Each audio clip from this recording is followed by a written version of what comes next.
सबको जय मसीह। परमेश्वर हम सबको आशीष करे, उसकी उपस्थिति हम सबको पूर्ण करे। प्यारे दोस्तों, ये बहुत बड़ी बात है कि यीशु मसीह हमारे जीवन में उपस्थित है। उसके द्वारा हमें उद्धार मिला, उसके द्वारा हमें पुनर्जीवन मिला, वो नया जीवन जिसमें अनंत जीवन है। उसके पुनरुत्थान के द्वारा उसने मौत पर विजय पाई, उसके द्वारा हम विजयी हुई। ये एक बहुत बड़ी बात है। बहुत समय में हम इसे अंडर एस्टिमेट करते हैं। हमें लगता है कि बस हम यीशु को माने हैं, यीशु है, बस चलते हैं उसके साथ, हाँ हमें अनंत जीवन मिलेगा। इतना ही नहीं, इतना ही नहीं, आपका जीवन इस पृथ्वी पर कोई साधारण जीवन नहीं है। इसमें उसकी शक्ति है, उसका ज्ञान है। अगर देखें पहला कुरिन्ती 1:24, इसमें लिखा गया है, परंतु जो बुलाए हुए हैं, क्या यहूदी क्या यूनानी, उनके निकट मसीह परमेश्वर की सामर्थ और परमेश्वर का ज्ञान है। मसीह परमेश्वर की सामर्थ और परमेश्वर का ज्ञान है। यीशु मसीह हमारे साथ जो उपस्थित है, हमारे पास परमेश्वर के सामर्थ और परमेश्वर का ज्ञान। इंसानों के सामर्थ नहीं, इंसानों का ज्ञान नहीं। आज इंसानों का सामर्थ, इंसानों का ज्ञान आज कुछ कर नहीं पा रहा, ज्यादा कुछ लड़ रहे हैं सब, जरूर हम लोग जीतेंगे, लेकिन ज्यादा कुछ नहीं कर पा रहा है, क्योंकि हमारा ज्ञान, हमारा सामर्थ सीमित है। हम एक जगह तक ही कार्य कर सकते हैं, लेकिन परमेश्वर का सामर्थ, परमेश्वर का ज्ञान में कोई सीमा नहीं है। ये वो कर सकता है जो हम सोच भी नहीं सकते। तो इसकी उपस्थिति मसीह के द्वारा हमारे जीवन में कितनी बड़ी बात है।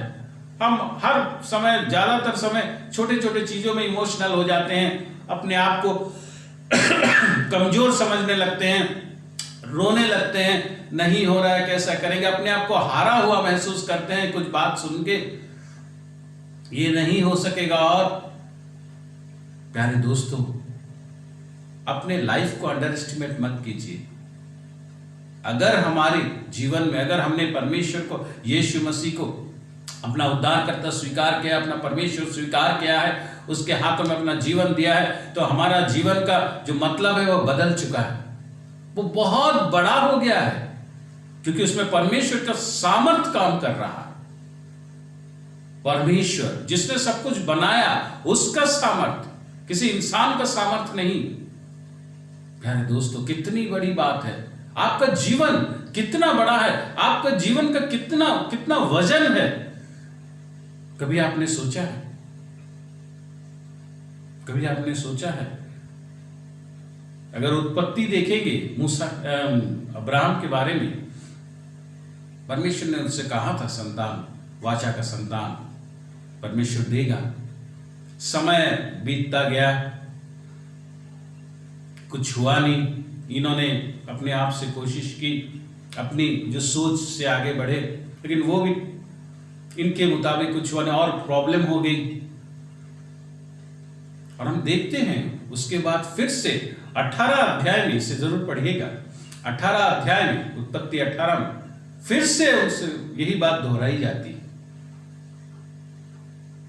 और तब संतान की बात सुनकर सारा हंसती है, क्योंकि उस समय मेडिकली संतान और नहीं हो सकता है।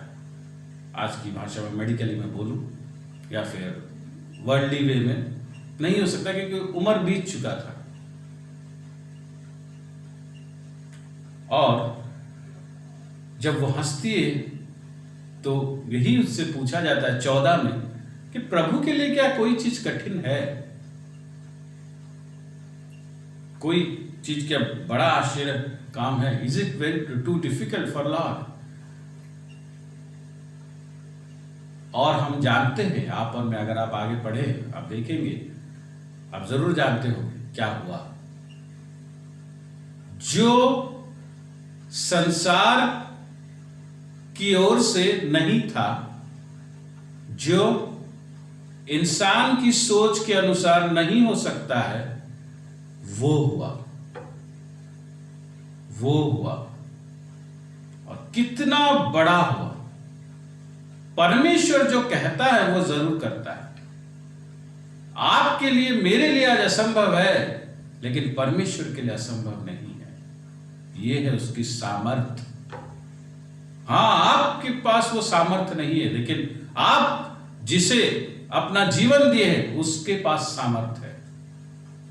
आज अगर सालों बीत गए हैं आपकी शादी की और आपका संतान नहीं हुआ है, लोग आप पर हंस रहे हैं, बोल रहे हैं बहुत कुछ, आप आशा मत छोड़िए, उस पर विश्वास कीजिए। अब तक नहीं हुआ तो होगा। अगर अब्राहम और सारा का हुआ है तो आपका भी होगा, क्योंकि परमेश्वर जो था वो है, वो रहेगा।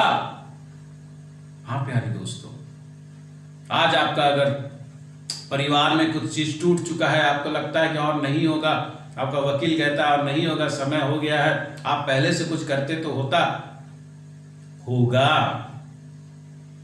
उस पर विश्वास कीजिए, उसके सामर्थ्य जो आपके जीवन में उपस्थित है उसे स्वीकार कीजिए। आज आपका शरीर जवाब दे गया है, मेडिकली कहा जा रहा और नहीं होगा, जरूर सही बात कहा जा रहा है, नहीं होगा, हो नहीं सकता, क्योंकि संसार का सामर्थ्य सीमित है, आपके शरीर का सामर्थ्य सीमित है। लेकिन आपके जीवन में जो व्यक्ति है, जो उद्धार करता है, जिसका नाम यीशु मसीह है, जिसे पिता परमेश्वर ने आपको और मुझे दिया है, उसके पास सामर्थ्य है और वो कर सकता है, वो कर सकता है। उस पर विश्वास कीजिए, जरूर होगा। मूसा ने, अगर आप नंबर्स में देखें 11 नंबर्स 11, मूसा, बहुत लोग थे। मूसा कहते हैं, अरे प्रभु कहां से इन लोगों को कहां से खाना खिलाऊंगा। हम भी बहुत समय कहते हैं, प्रभु मेरा सैलरी नहीं आया, मेरे पास इतने पैसे हैं, मेरे परिवार में इतने लोग हैं, कहां से खिलाऊं, मेरे परिवार में ये काम है, वो काम है, कहां से करूं, इतना एक्सपेंसेस है, बच्चों की फीस इतना बढ़ गया है, कहां से करूं, मुझे अभी वहां ट्रैवलिंग करना पड़ेगा, जाना पड़ेगा, कहां से आएंगे पैसे। जरूर आपके पास नहीं है, आप कुछ नहीं कर सकते, आपके पास सामर्थ्य नहीं, आप करेंगे क्या। मूसा भी वही कह रहा है, मैं कहां से करूंगा, जरूर। और तब परमेश्वर उनसे कहता है, 23 अगर देखें 11 का 23 में, हिज लॉर्ड्स पावर लिमिटेड, परमेश्वर की जो शक्ति है वो सीमित है। कि परमेश्वर का हाथ क्या इतना छोटा है, तुम्हारे पास नहीं है, तुम्हारा हाथ छोटा है, मेरा हाथ छोटा नहीं है। आज मैं परिवार को नहीं चला सकता, मेरा हाथ छोटा है, लेकिन मेरा परमेश्वर का हाथ छोटा नहीं है, उसके पास भरपूर है, वो कर सकता है। उसके सामर्थ्य में असंभव को संभव करने की विषय है, वो करेगा। जब हम इस सामर्थ्य को समझ जाए ना, हमें अपने जीवन को देखने का नजरिया ही बदल जाएगा। आपका लॉस्ट कॉन्फिडेंस फिर वापस आ जाएगा। इसलिए समझिए चीज को, ये कोई मामूली चीज नहीं है प्यारे दोस्तों। जिसने पृथ्वी को बनाया, जब मनुष्य सोच रहा था असंभव है उद्धार, वो उद्धार वो दे दिया। यही यीशु मसीह के द्वारा उद्धार आया, तो वो क्या कुछ नहीं कर सकता, क्या कुछ नहीं कर सकता। आज आप पढ़ाई वढ़ाई छोड़ दिए हैं और नहीं होगा, समय बीत गया, अभी और क्या पढ़ूंगा, कहां से क्या होगा, होगा ना, जरूर होगा, क्यों नहीं होगा। उसके सामर्थ्य आपके साथ है, क्यों नहीं होगा, जरूर होगा प्यारे दोस्तों। दूसरी बात है उसका ज्ञान, परमेश्वर का ज्ञान। ये पृथ्वी का ज्ञान नहीं है प्यारे दोस्तों, ये परमेश्वर का ज्ञान है। इसमें बहुत कुछ है। अगर याकूब 3:17, जेम्स 3:17 आप देखिए, बहुत लंबा चौड़ा चीज है परमेश्वर का ज्ञान। इसमें शांति है, इसमें पवित्रता है, इसमें दया है, इसमें ओबीडियंस है, इसमें अच्छे फल है, पार्शियलिटी नहीं है। ये वो ज्ञान है यानी कि एक ऐसा ज्ञान जो ज्ञान आपको और मुझे परमेश्वर के नियमों के भीतर रखता है, परमेश्वर की इच्छा में चलने में सहायता करता है। ये वो ज्ञान है। कितनी बड़ी बात है। आप परमेश्वर की इच्छा को जान सकते हैं और परमेश्वर की इच्छा के अनुसार आप चल सकते हैं। आप अस्थिर नहीं होंगे क्योंकि आपके पास वो रिवीलेशन है, परमेश्वर का रिवीलेशन। आप सच्चाई को जान चुके हैं, समझ चुके हैं।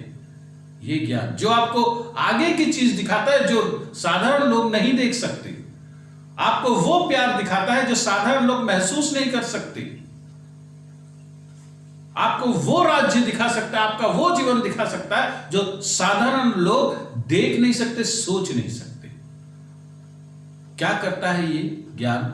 हमें हर परिस्थिति में परमेश्वर के साथ खुश रहने में सहायता करता है। और जब हम परमेश्वर के साथ खुश है, शांति में है, परमेश्वर का आश्चर्य काम होना शुरू हो जाता है। जब जब लोग परमेश्वर के साथ शांति में बने रहे हैं, बड़ी बड़ी काम हुई। नूह के समय में देखिए, आराम से परमेश्वर की बात मान के काम किया, पीस थी दोनों में, बड़ा काम हुआ। पतरस सो रहा था, पीस थी, बड़ा काम हुआ, जेल खुल गए। पौलुस सिलास, पीस थी, गाना गाने लगे, हिल गया सब कुछ, बदल गए लोग। आपके जीवन में वो सब होगा, आपके जीवन के द्वारा दूसरों के जीवन में होगा।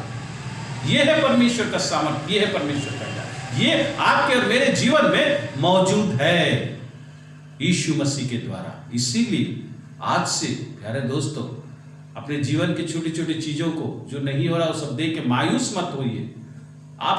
आप दुर्बल नहीं हैं। आपके पास वो सामर्थ्य है जो दूसरों के पास नहीं। आपके पास वो ज्ञान है जो दूसरों के पास नहीं। आप उसकी छवि है इस पृथ्वी पर। आपके द्वारा परमेश्वर इस पृथ्वी पर चलेगा। हां प्यारे दोस्तों, आज जब भी मुश्किल की घड़ी आती है, जब भी कठिनाई आती है, जब भी आपसे लोग कहते कि अब नहीं हो सकेगा, 1 कुरिन्थी 1:24 को याद कीजिए। अगर आप परमेश्वर को अपना सब कुछ स्वीकार किए हैं, अगर आप यीशु मसीह को अपना सब कुछ स्वीकार किए हैं, तो याद रखिए 1 कुरिन्थी 1:24 आपके जीवन में काम कर रहा है। और आपके जीवन में अगर 1:24 काम कर रहा है तो आपका जीवन साधारण नहीं, असाधारण है। वो परमेश्वर की छवि है, वो परमेश्वर का अपना है। प्यारे दोस्तों, अपने जीवन का मतलब को समझिए। कोई आम आदमी आप और मैं नहीं है। हमारे जीवन में वो सामर्थ काम कर रहा है जो सामर्थ के बारे में हम सोच नहीं सकते। वो क्या कुछ नहीं कर सकता। इसलिए हमें चाहिए कि हम उस पर विश्वास करें और उसकी बातों को स्वीकार करें, उसकी बातों पर यकीन करें और उसमें बढ़ें, ताकि हमारे जीवन में हम उसमें स्थिर रहें और प्रभु का सामर्थ्य बड़े बड़े काम हमारे जीवन में करें, ताकि उसके द्वारा दूसरे लोग उस सच्चाई को जानें और उसे स्वीकार करें। आइए हम प्रार्थना करें। जब हम प्रार्थना करते हैं, अपनी कठिनाइयों को परमेश्वर के सामने रखिए, परमेश्वर का सामर्थ्य को स्वीकार कीजिए। कहिए, प्रभु इन विषयों के ऊपर 1 कुरिन्थी 1:24 काम कर रहा है। मैं जानता हूं, मैं जानती हूं, मैं विश्वास करती हूं। आइए प्रार्थना करें। Hallelujah, hallelujah, glory Jesus. धन्यवाद देते हैं परमेश्वर तुझे, तेरा अनुग्रह, तेरी दया, तेरी आशीष के लिए। यीशु मसीह, तेरे द्वारा बहुत बड़ी विषय, बहुत बड़ा ब्लेसिंग हमारे जीवन में आया है प्रभु। धन्यवाद देते हैं। आज मेरे साथ जितने जुड़े हुए हैं सबको तेरे हाथों में देता है। उनके जीवन की कोई भी ऐसी विषय है जिसमें लोग हंस रहे हैं उनके ऊपर, जिसमें परिस्थिति कह रहा है, समय कह रहा है खत्म हो गया और नहीं हो सकेगा, उस विषय को मैं तेरे हाथों में आज देता हूं। प्रभु यीशु मसीह, तेरे द्वारा तेरा वो सामर्थ कार्य करे। तेरे लिए कोई विषय कठिन नहीं है, हमारे लिए है। हमारी योग्यता नहीं है प्रभु, लेकिन तू है, तू करता है। हम इतनी गहराई पे गिर गए थे कि उठना मुश्किल था, लेकिन उस पाप की गहराई से तूने हमें निकाला है। अगर तूने हमें उससे निकाल लिया है, कहीं से भी हमें निकाल सकता है। हमारे जीवन में कुछ भी हो सकता है। हाँ प्रभु जी, धन्यवाद देते हैं। तेरे लिए कोई विषय कठिन नहीं, तेरा हाथ छोटा नहीं है प्रभु, तू दे रहा है। उन आंसुओं को देख, मैं देख रहा हूं इस प्रार्थना के समय कुछ कईयों के आंखों में आंसू है। इन आंसुओं को तू ले प्रभु और उसे खुशी में बदल दे। मैं जानता हूं तू हमसे इतना प्यार करता है कि अपने आप को दिया, तू जरूर करेगा। ये विश्वास के साथ 1 कुरिन्थी 1:24 काम कर रहा है, ये स्वीकार करते हुए सबके लिए यीशु मसीह के नाम से प्रार्थना करते हैं, आमीन।